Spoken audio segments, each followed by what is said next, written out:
What's going on, y'all? I'm KM Best. He's Lamby Series. We are 8 Cubes. We talk about the 8 most important topics in Marvel's Snap.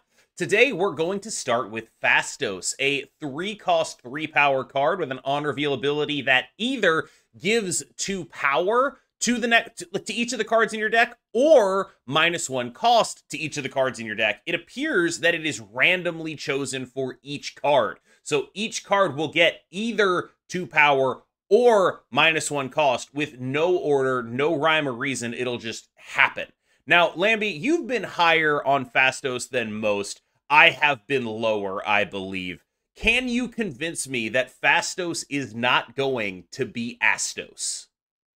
Well, the funny thing is, I'm not going to convince you because in the week since I've been really high on this card, it's been Sure. getting lower and lower every single week. But I do want to talk a bit specifically about why I think this card is not going to be that great in a sense. So what Festos does, like you already mentioned, we already know. But why I think I had this misconception previously, and maybe some people also have this misconception previously that he might be really good, is because Phastos in other card games, when you let's just think about this card called Prince Kalaseth from Hearthstone, whereby when you play this card on turn 2, your entire deck gets +1 for the remainder of the game, right? We need to remember that in Marvel Snap there is only 6 turns. So outside of specifically drawing and playing this on turn 3, every further or later turn you play this card, it is exponentially worse. Like, it's not just worse, it's exponentially worse, because that's one less turn where you get the buff or the discount on the next card you draw, right? So this card has to be played on turn 3, because if you play it on turn 4, you only got 2 turns to maybe draw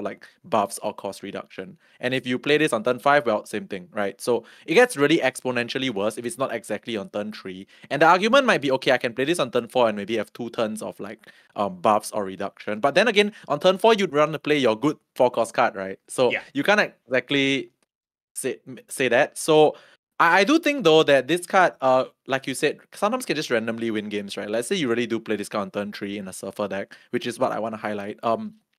Then you get your brutes sometimes buffed for free. You get a free forge buff on your brutes. You get maybe cost reduction on if you play Sarah, you get a random 4-cost Sarah that you curve nicely on 3 and 4, that kind of thing. It's very hard to quantify how good, how bad, because like you say, it's a random buff or the reduction. But what I can say for sure is that the later you play this card, it doesn't just get worse, it gets exponentially worse. I think the thing that really sticks out to me about this card is I'm trying to figure out exactly how much better it would be if it just had one of the 2 abilities that it could give, right? Or even if it was just I pick one of these at the beginning of the game and you know which one it is. Because I think one of the hardest things about playing a card like this, and it's fundamentally, I'm sure there are numbers you could put on this card that would make it powerful and playable. But I also think that this is a card that is fundamentally kind of an issue in terms of the numbers that would make it powerful and playable are probably too high to print. Similar to Makari, where you end up with this card that is giving, let's say it was giving -2 cost and +3. Then we'd be talking about kind of a broken card, right? Even with the randomness in it. But my question to you is, what do you think, how much better would this card be if it just said -1 cost to every card in your deck, 3/3? How much better? I actually think it's it's either it's -1 cost or either it's just +2 to everything, right? Yeah. Yeah, I think it's gonna be a lot better because it's easier to build around, right? Yes. This card is, I wouldn't say it's too random. I think it's an okay amount of RNG, but you win and lose a lot of games. Just let's just say you need a 5 cost to cost 4, but you got the buff on it instead of the cost reduction, and then it's a 12 card deck, so you kind of just screw up your entire game plan for the rest of the turn. So I really think it's actually gonna be a lot better if it actually just gets to do either or and not both randomly. So yeah, you're right. It's actually gonna be a lot better, I feel. One final thing about Phastos is a lot of people are going to be trying him in Surfer. I think that's fine. He's a 3-drop. You're allowed to do that. I kind of am interested in him in Zoo, because Zoo has a lot of 0 cost, a lot of 1-cost cards that going to 0, it's good if you can get a card to 0, right? And a lot of, again, these are 1-cost cards that you like getting buffs on them, right? You're a Gilgamesh deck. You're interested in having buffs. You're interested in using your 1 energy to great effect. I don't know if he's the optimal choice there, but I do expect that in the sort of metagame of streamers looking for playable decks with a new card, Surfer, sure, Zoo is a dark horse, I think, where I think people will see that and he will do some powerful stuff in that context. Let's talk about Ravonna, because I am kind of becoming convinced that she is a real problem, and her deck right now, the Ravonna Athena package, has adapted by including Mysterio, Mockingbird, Sasquatch, and of course, Iron Man. If you want a comparison to how it plays, I would say it plays a lot like the old Iron Man bounce lists, where it's very much about using this force multiplier as your pseudo tech, right? You don't actually have tech for whatever combo people are doing. You just have a lot of points and you're like, I'm going to beat at least one lane of the thing you're doing, and then I'll see about the other one, right? And Iron Man enables this kind of playstyle in a really powerful way, which leads me to, I kind of wonder if Ravonna Renslayer legitimately needs to be dealt with at some point. And we can talk about this in our patch wishes topic. I just wanted to get I wanted to take the temperature of what you thought about Ravonna Renslayer, because I gotta tell you, I played this deck a lot. I played more mirrors with this deck than basically anything else. Right. I think Ravonna as a card is strong, but hasn't reached like Zabu levels of like pre-nerf Zabu levels of strong yet. Like there's a lot of cards that she can run, because previously why she was kept at bay was because a lot of the cards that were good with her don't run in the same deck, right? But then now a lot of them actually do run in the same deck. So she becomes of a bit more of a menace. But she hasn't reached the level of Zabu, I feel. But I do think that this Iron Man points package that we are talking about right now is something like, yeah, like you said, like the bounce of the past, whereby you can just play the Iron Man in one location and then you just like spam out points because your Mockingbirds are so cheap, your Sasquatch is going to be relatively cheap as well, and you can just put it in the right locations at the right time. You have the freedom of control of where you want to play your thing, wherever you want to play, and most of the other cards in the deck are also relatively cheap. So I think it's strong, but I don't think it's actually a problem whereby it needs nerfing yet. Like I think we need to give this a bit more time to like cook and like a bit more time to be played in the meta, and then maybe we will actually see decks that just pop up and that naturally just have like maybe a bit more points than it. But for now, I don't think it's something that I'm too concerned with. I do think it's the best deck at doing points, for whatever that's worth. I like, to the exclusion of stuff like Annihilus decks, which are doing a similar type of game plan, but just with less points, right? Like, a lot of mid-range deck building right now is just like finding what to do with Mockingbird.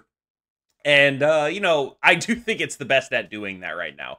Having Mockingbird alongside Angela, Athena, Iron Man, Sasquatch, that seems to be like the strongest thing to do with that card for me. And basically every mid-range deck does seem to be like some form of Nocturne, Mockingbird, Jeff deck at this point. Let's talk about the minor fall off of Zoo. From easily the dominant deck in the metagame to a deck that is sort of not necessarily struggling, but it's a little bit harder to play right now. Lamby, why do you think that is?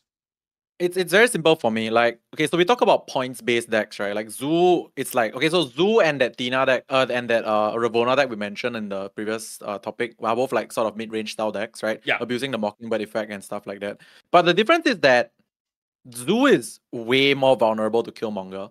And just because it's way more vulnerable to Killmonger, it like a lot of its early points it's like encompassed in its one cost package, right? So when you get hit by a Killmonger and then like you lose a lot of those points, it kind of just like snowballs, and then the Ravonna deck just becomes the better deck to play right now in terms of the mid-range slot.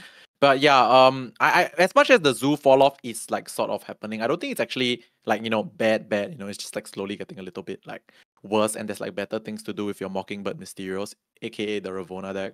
So yeah, I'm not like happy that it's falling off, because I feel like it's been a while since Zoo actually even had the time in the sun, right? And I know KM loves Zoo as well, so it is falling off, but it's not gone. You still can win games with Zoo, but yeah, it's really just because Killmonger actually is very big of an Achilles heel for the deck.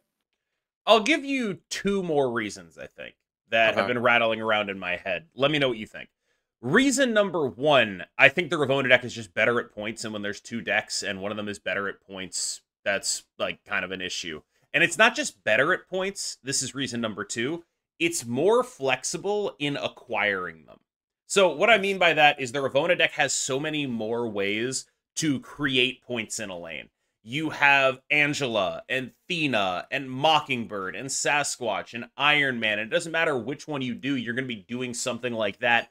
And you can do it at any point in the game. You can have your big carry come down on turn 2. You can have your big carry come down on turn 6. A bunch of different things can happen. Zoo can only do one thing, which is fill board, play Blue Marvel, play Gilgamesh. That's the one thing it can do, which means that its power is contingent on having a good early game. There's no catch-up mechanic in Zoo. There's a huge catch-up mechanic in the Ravona deck because of just how much energy cheat you have. You can do basically nothing, and then like on the final couple turns, you have like a Ravona, a Mysterio, and like something else, right? Suddenly on your final turn, you're playing Sasquatch Iron Man. If maybe you played a Morph earlier, you're playing Sasquatch Mockingbird Iron Man because the Mockingbird costs 1, the Iron Man costs 4 because of the Ravona, and the Sasquatch costs 1 because you played 5 cards on turn 5. Like, you have a real ability to get back into games with the Ravona deck in surprising ways, where Zoo has a very sort of flowchart, set state kind of game plan. Yeah, I actually echo your sentiment very strongly on your second point, which is that for Zoo to reach that point total that you are looking for, it has to fill, correct? Yeah. It kind of has to fill the board. Whereas for the Ravona deck, the Ravona Good Cards mid-range deck, it doesn't have to fill. There's more flexibility in like where you play your stuff. And with the point of Zoo being like you have to fill, when you have to fill a location, when there's like 3 cards there already, your opponent also kind of knows what's like the max that can go there like in that lane, right? Because there's only like 1 slot. It's not gonna be 2 cards. It's gonna be like 1 huge Mockingbird, 1 huge Gilgamesh or something. So they kind of just know. So it's a bit more telegraphed as well. Let's look ahead to July, where Deadpool's Diner will take place. Now, I know there's a lot of discussion about rewards, and we're not going to talk about any of that here. What I'm going to talk about is the gameplay dynamics, because in Deadpool's Diner, stakes will double on 4, 5, and 6. Whenever you're playing, you know the thing that happens on turn 6? That happens on 4 and 5 and 6 as well, right? So my worry with this, and I wanted to run it by you before I like started talking about it publicly too much, because I need like a sanity check on this. Because when I see that, what I see is, oh, you made a format where retreating on turn 4 is the optimal thing to do. That was my read of what they've done here. Where it's like, the fish thing to do in this format is stay through multiple doubles all the way to turn 6, the way the base game has taught you to do. And I'm kind of worried that like what they've effectively created is TVA the format, where whoever thinks they're winning on that turn is just going to win the whole game and try to bully and bluff the other person out of the game. What do you think about that?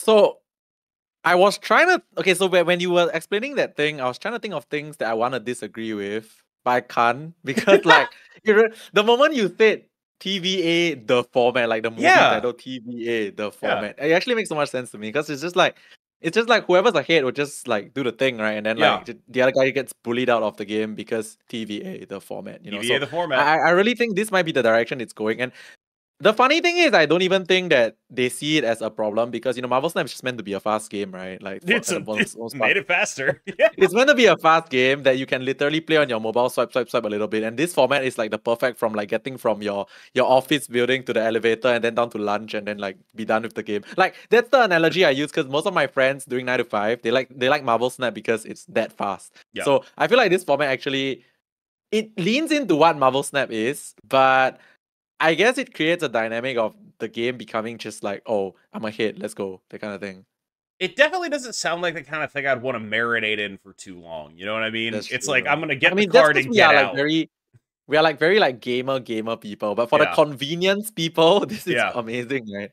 Yeah, it's like, I feel like Marvel Snap hits such a balance with the 6-turn thing to make it a fun, fast, snappy game. And I feel like so many of the cards I dislike the most in the game are things that make it not a fun, fast, snappy game, like Kang, shout out to your Kang rework, and Magic, and things like that. And it's like, at the same time, I don't want it to be TVA. Like, I like the 6 turns. I think that's a good mechanic.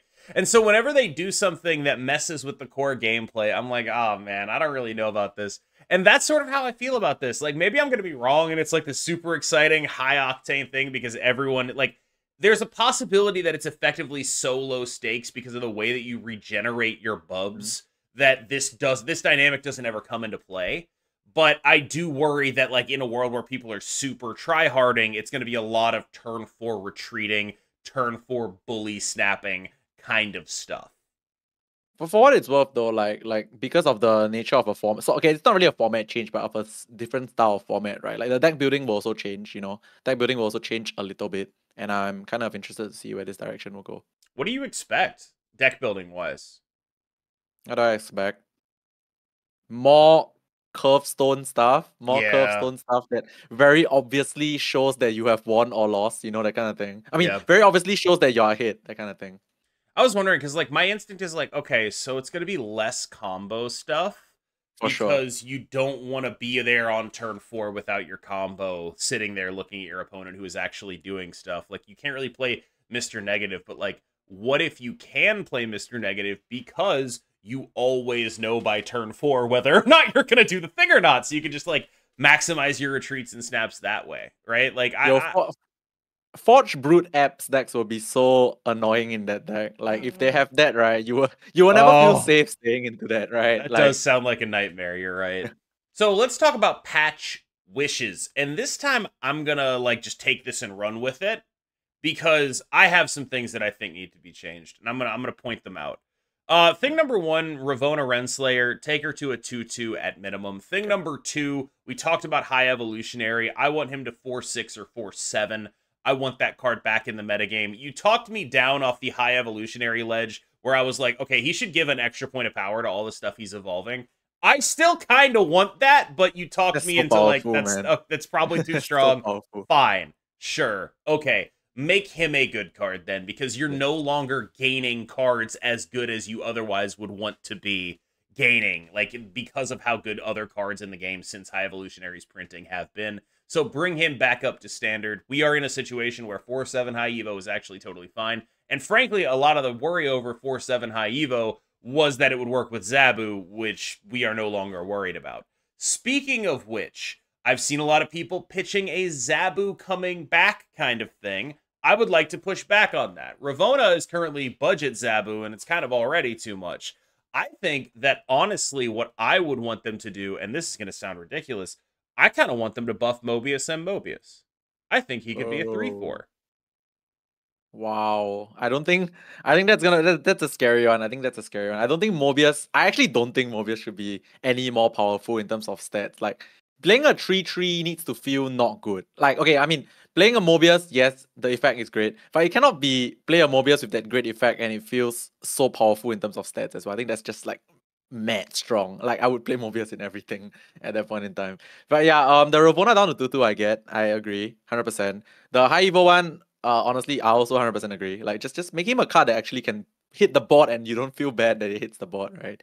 I'm trying to figure out if there's anything else that I want to see. Because we mentioned Zabu, right? Because Zabu's like totally unplayed right now. Yeah. I guess you can keep Zabu with its current effect and make it like, would 2/4 be too crazy? Colleen Wing kind of stats, but for that one effect.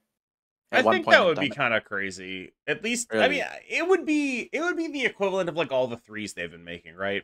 Where it's like, let's make a bunch of 3/5s with upside. I think 2/4 is that stat line where it's like, it's hard to do with a straight face, and I can't imagine them doing it for like it's hard for me to imagine them doing it at all.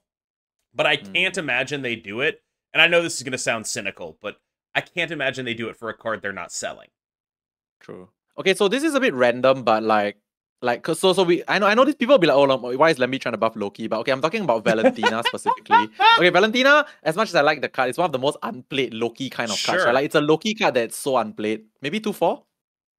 I mean, with Valentina, you just modify how much the negative power on the 6-drop is, right? Okay, yeah, -2 power. Okay, not 2/4. -2 power. Yeah, that's like a really simple, easy buff. You take it to -2 power instead. That seems plausible. Yeah, I like that. Yeah. We're going to talk about Conquest in a second, but that conversation about Valentina reminded me of something. One of the things that I'm really noticing the design team do lately is put a second number on the card that they can change. and that number is like a slightly less impactful number than the actual numbers on the card. Valentina's a great example. Instead of making her a 2/4, you can just reduce the negative power that she gets. Yeah. US Agent, another great example. Instead of making US Agent a 2/4, you can just make the effect change numbers instead. What they did with Hela, that was also doing that. And I just wanted to point that out because it's like, it seems clear that they have realized that numbers on cards, like just the power and the cost, are not necessarily always sufficient to balance something. But if you put a number in the text, you're gonna be able to actually make that thing work. Anyway, on to Conquest. I have a pitch for how to fix Conquest, and I think it requires a clear-eyed look at what the game mode is right now. When I think of Conquest, it is the place where people go to complete their dailies with no stress. It's where people go to have fun and enjoy themselves and play whatever it is that they want to play, as opposed to what they feel is forced on them. In other words, Conquest is a total failure as a competitive mode, but it is a massive success as a casual mode. Or I should say it could be, because it's still built like a competitive mode. So here's my pitch for Conquest. Delete Silver Conquest entirely. Add like rebuy mechanics and everything, and make it so games are to 8 cubes instead of 10 or something like that. Make it a faster mode as opposed to like focusing on competitive integrity, and focus instead entirely on, this is your safe space. You can go here and do whatever you want. People find a lot of value out of that, just even in the proving grounds alone, just not having the mental load of playing on ladder for them, right? And I think it would be a mistake to look at Conquest and say, how do we make this a competitive mode again by like putting a leaderboard on it or whatever, when fundamentally the way the majority of the player base engages with it is as an escape from that. So I think they should just go all in and see if making it a casual mode helps, because I don't think it's reasonable to make this a competitive mode at this point in time. Yeah, so I got 2 points for that one. Sure. What? Okay, so 2 points. First point is, I agree with you in the sense that, like, okay, so Conquest is where, okay, it's actually relatively competitive only if you bother playing like those third-party tournaments, or like Yeah. those kind of stuff that like Conquest actually lets you practice for. But if you realize in game, right, there's actually no incentive to like doing too well in Conquest, in a sense. Like, it's just like farming medals and just like getting that reward and stuff like that. The crazy thing is, Conquest, in essence, battle mode was so well designed to be competitive. Yeah. But the thing is, the Conquest mode itself isn't that way, right? Like, we don't see as many tryhards in Conquest as on ladder, which I think it's because there has never been like leaderboards in Conquest. It's because there's never been, right? There's also so no if they were to, matchmaking. yeah, it's correct. No matchmaking, no leaderboards in Conquest ever. So like, to make this, my point is that like, I don't think it's meant to be like the most casual thing ever, personally. But like, if you were to want to make it casual, I can get it. Yeah. I get it, because like they clearly have never intended for it to be too competitive, right? Like, that's why there's no MMR, there is no leaderboards in Conquest. But like, my point is that like, I don't think it's completely like, how should I put it? I don't think there is no audience for people wanting to like try hard in Conquest as well. Because I do know, like myself included, like I'm actually quite relatively like into the physics and dynamics of playing good Conquest, you know. So, and battle and okay, no, physics and dynamics of playing good battle mode, and Conquest actually lets you practice that. But it is not something that is targeted at the majority. I can be also very like upfront about that, you know, like doing really well in Conquest and understanding all these dynamics is not like, it's not like something that like most of the people care about. And I think most people actually care about playing Conquest because they get to, like you said, test decks, you know, test decks and try out stuff that they don't get to try on ladder because of MMR and ranking, which is the only, well, ladder ranking is the only thing that has like ranking in this game, right? There's like no ranking in Conquest. So yeah, so I think, as much as I don't really want that personally for Conquest, I can see it happening, or like I can see it like being a thing that could be better going forward for the Conquest mode, because at the end of the day, they never really intended for that mode to be like, you know, the ranked mode per se. The ranked mode is ladder. Yeah, it's like I think what they were going for with Conquest was something like leagues on Magic Online. Like they Mm-hmm. were like, we want this to happen. We want Infinity Conquest to be leagues. But by time gating it, they made it so that leagues are only open 1 out of 4 or 5 weeks of the season. And it's like, if that's the highlight of your mode, what is the point of the mode? There are 4 weeks of this where it's just like people screwing around, and then 1 week where they're supposed to take it seriously. It feels like there's just some dissonance there. And so You mean Conquest, right? Like the final week Infinity yeah, Conquest. Infinity Yeah. Conquest, like a league in Magic Online, there's no Oh, okay. matchmaking or anything. You just like it's like a small tournament, right? You enter a tournament and you look like you're trying to go 5-0, right? Going 5-0 in a league in Magic Online is like it's an important, like it's a thing that matters, right? They do a little deck dump of like some of the decks that went 5-0. You can get your name on a website, things like that. And you could do that for Infinity Conquest, but I feel like there's this dissonance because it's not open. It's not the way people engage with the mode most of the time the mode exists. Most of the time the mode exists, people engage with it in every other method, right? Like it's all about, I'm going to farm a bunch of Proving Grounds tickets, and then I'm going to use those tickets to farm a bunch of silver tickets and the gold tickets in the Silver Conquest, etc., etc. It's about numbers. It's about accruing resources. It's about not the actual game Marvel Snap, but the metagame of Conquest tickets. And I just sort of feel like either make it just a 5-0 entry kind of deal, or just make it a casual mode like the way the player base actually engages with it. Lamby thinks bounce is busted. Okay, that's my No, cue. I yeah, didn't that was realize my sorry, that was cue my to- whole that was my whole intro. Okay.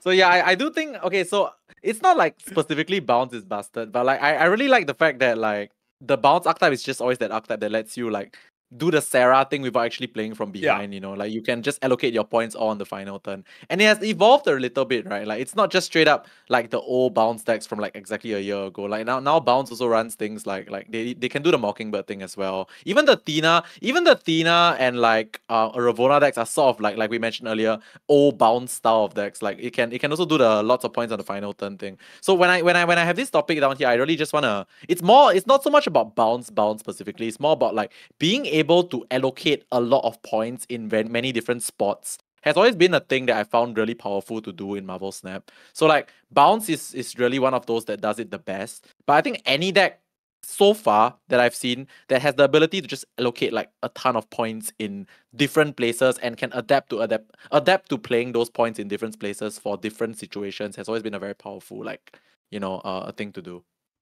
Yeah, I believe Yo Woody ended up hitting rank 1 with a bounce list as well, and I think that it's very much a competitor to the Ravona decks in that it is a little bit better at point reallocation, meaning between Beast and Falcon, you're going to be able to like, oh, I'm contesting this lane. They dump an Iron Man in there, you Beast your stuff out, right? Like Yes. there's gonna be some of that where it's like you are very able to contest these lanes that they're not contesting. You can move your stuff around a little bit better than they can. The one bit of bounce that feels a little bit weak to me, and I realize this is crazy to say because he's normally like a 3/8, is Hit Monkey, where it's like it's just like a 3/8, but like it's like once you play him out, it's like, oh, okay. And the bit of bounce that feels really strong to me, of course, is Sage. Sage Beast, Bast Sage Beast, all kind of ridiculous things to do. Very, very big numbers on that. Yeah. So again, with 2 points from my part, which is firstly about the Hit Monkey one. Hit Monkey is actually the least flexible part of the deck, which is interesting, right? Like Yeah. it's the points, but it's also the least flexible one because it kind of only gets really that big with the Mysterio on the same turn that you want to play the monkey as well. So that's actually I get it as well. That's why it's like the most it's the most rigid part of the deck, That's why it's probably like the weakest as well. Whereas like what you mentioned earlier when it comes to like reallocating your points, that one's like super important, right? Because you can see the flow of the game and it allows you to like the whole Beast and Falcon letting you like replay your stuff elsewhere on the final turn. It allows you to see the flow of the game, like because you cannot always perfectly dictate like where your opponent plays their cards, right? Like they also have like freedom of choice. They can play their cards wherever they want to play. But what Beast and Falcon lets you do is like it lets you reallocate after you've seen them put like effort and like conviction into a certain location. So that's why I think bounce has always been something of a favorite of mine. People enjoyed the last topic where I talked about a weakness of mine, got some advice on it. So I'm going to talk about another weakness of mine, snapping. Now, you might think that this is not, a very specific thing to talk about. So I'm going to dial it down to something super specific. Snapping and then staying too long in a game where you're married to the snap. You're like, oh, I snapped. I can't leave here.